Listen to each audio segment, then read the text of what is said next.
The Avatar franchise is packed with visuals, world building, and creatures, but it's the characters that truly carry it. And the versions you think you know? That's not the whole story. Every major character has at least one moment, detail, or truth. The film's buried beneath the surface. I've pulled one for each. 10 characters, 10 revelations. If you think I'm wrong, you can bury me in the comments. Okay, starting off strong, Jake Sully.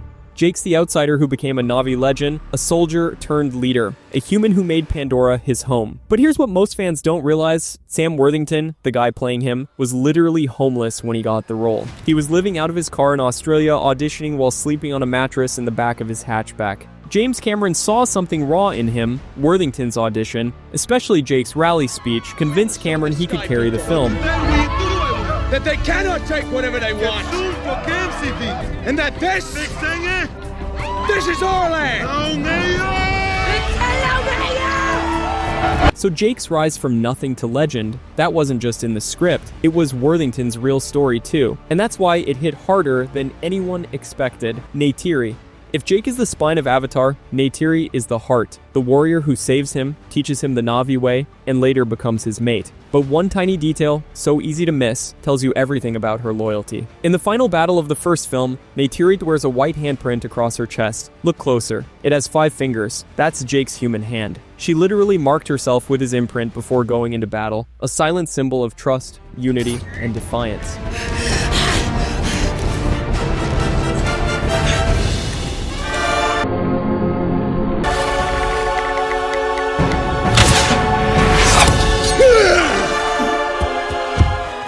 Zoë Saldaña brought raw intensity to Neytiri, but it's this small visual hidden in plain sight that speaks the loudest. When Neytiri fights, she fights for her people, and for him.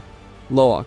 Lo'ak is the second son, reckless, impulsive, always one step from disaster, but he's the one who bonds with the sea, who sees what others don't, who changes everything. And here's the kicker. Lo'ak's entire design was engineered to signal rebellion. James Cameron gave him a signature braid that hangs over his chest, asymmetrical, defiant, specifically to mirror John Connor's hairstyle from Terminator 2. It's subtle, but it screams, this kid's going to cause trouble. Britain Dalton ran with it. He gave Lo'ak that chip on the shoulder fire and impulsive heart. Watch. First I ball it up real tight like this, okay? Then... It's called a punch, bitch! Never touch my sister again. So when he bonds with Payakan, the outcast whale, it hits. Because deep down, Lo'ak's a kid who never fit anywhere until he found someone else who didn't either. Kiri's the adopted daughter of Jake and Neytiri, born from Grace's avatar despite Grace being long dead. She's spiritual, awkward, intuitive, and a total mystery. What slips past most fans, though, is this. She's played by Sigourney Weaver, who was 72 at the time. To pull off a believable 14-year-old Na'vi girl, Weaver went undercover. She sat in on real high school classes in New York studying teenage posture, speech, and confidence. No CGI voice tricks, so that scratchy, uncertain tone Kiri has. That's Sigourney's real voice built through pure acting and old-school method. I remember having lunch with Jim. He started to talk about this kind of forest girl who had a special gift of connection with living things. And she's going to be about 14. And you and I know how immature you are. So I think you can handle this. I said, thank you. And the irony, a woman who helped define sci-fi and aliens just gave one of her most layered performances as a barefoot teenage daughter of a space tree. Neteyam. Neteyam isn't loud, but the pressure on him is constant. The firstborn, the example, the one expected to hold the line no matter what. But buried in his gear is a detail few ever catch. The bow Neteyam uses in battle was made from wood salvaged from Home Tree, the sacred Na'vi stronghold destroyed in the first film. That means every arrow he fires is literally cut from the trauma of his people, a symbol of resilience, legacy, and pain all wrapped into one weapon. Jamie Flatters plays Neteyam with a quiet nobility, but that bow, it speaks volumes. He wasn't just fighting a war, he was trying to live up to a legacy that was burned to the ground before he was even born. Spider, Miles Socorro. Born human, raised Na'vi, left behind by the ones who started the war, Spider lives between two worlds. And what happened behind the camera made that even more fitting. The actor who plays him, Jack Champion, was cast at 12, and by the time filming wrapped, he'd grown into a teenager. James Cameron literally had to shoot Spider scenes first, because the kid was hitting a growth spurt so fast they were afraid he'd age out of the role before the movie was even finished. You know what really sucks? That you guys can breathe Earth air, for hours with your giant lungs, and I can't breathe your air for 10 seconds. I mean, what's up with that? That really sucks. It does. For you. You are selfish. But that awkward transition, it's kind of perfect, because Spider is that uncomfortable in between. And Jack Champion growing up while filming just makes his identity crisis hit even harder. The kid's not just caught between two worlds. He was racing against time too. Colonel Miles Quaritch. Quaritch isn't just a villain, he's a war machine in a Na'vi body. The man who torched Home Tree came back bigger, meaner, and nearly impossible to kill. But the moment that defines him happens here. When Recom Quaritch stumbles across his own corpse, he finds his skull and crushes it in his hand. That was Stephen Lang's idea, not Cameron's. It was a twisted nod to Hamlet, but also Quaritch's way of saying, that man's dead. I'm what comes next.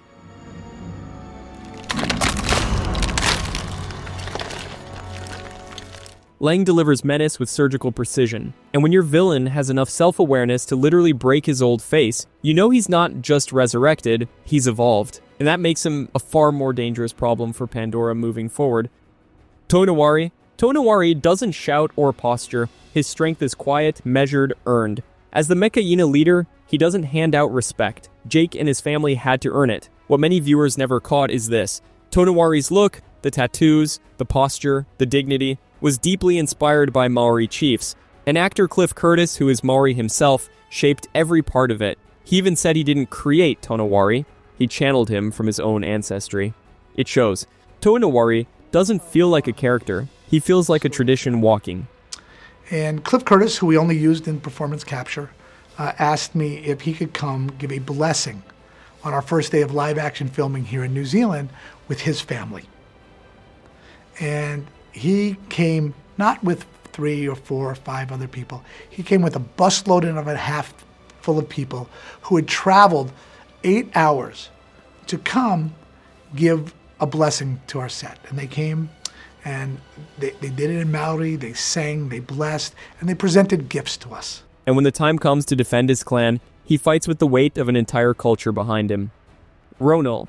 Ronal is the Sahik of the Metkayina, a healer, a mother, and the unshakable force behind her clan. Cross her family, and she won't pray, she'll fight. And yeah, Kate Winslet actually held her breath underwater for over 7 minutes filming this role. That's not CGI. That's not movie magic. That's real. She shattered Tom Cruise's record for longest breath hold on a Hollywood film set. No stunt double, no cutaway, just raw performance in a 12-foot tank. Says everything about Ronal. She's not here to be sidelined. She doesn't just guide, she fights. And when the final battle hits, she's in it, body and soul, reminding everyone that strength doesn't disappear when life begins. It doubles. Tsireya. Tsireya is the Reef clan's calm, graceful, confident, and the first to welcome the Sully kids without judgment. To the Metkayina, she's Rhea. To Lowak, something more. And tucked into her design is a detail almost no one catches, those 2 thin braids framing her forehead. They're not braids at all. They're carefully woven seagrass, confirmed in official design notes. This ocean-born touch ties her visually to the sea itself, a subtle, beautiful link to her identity. Tsireya doesn't just live in the ocean, she wears it, breathes it, and reflects it. When she speaks, it's not just as a daughter, it's as a future leader already fluent in compassion. That's 10 characters, but we're just getting started. If you want more, click into the next one, where I break down one fact for every single Stranger Things episode across all 5 seasons.